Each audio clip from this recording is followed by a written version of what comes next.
supporters in that neighborhood who looked out, saw a presidential candidate walking around, and decided, well, maybe they wanted to meet this guy. Nicole Valdez had a chance to talk with some of them, along with some supporters and opponents. Nicole?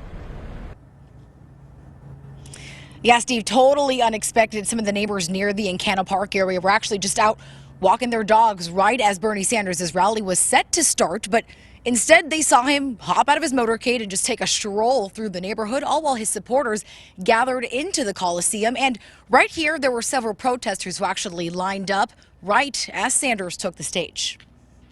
Oh, remember Trump's your president. Outside, they yelled 4 more years. Commies!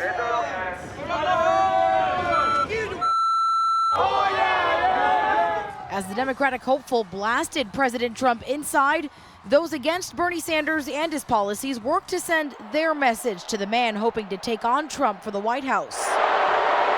Inside Veterans Memorial Coliseum, at least 2 people forced out after wrestling flags and fighting during Sanders' speech. Why were you kicked out? We unfurled this flag.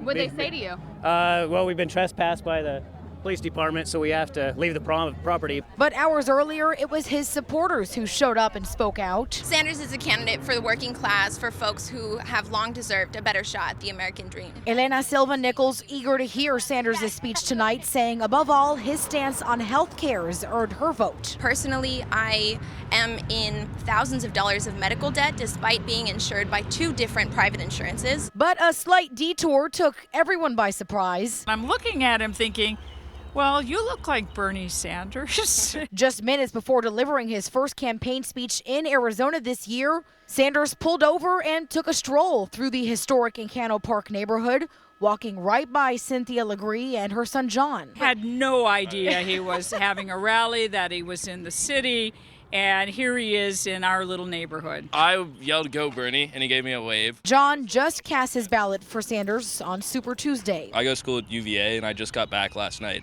and so I voted on Tuesday there, and then to come back here and see him, it was very awesome. Now, crowds outside the Coliseum tonight, on the whole, very tame.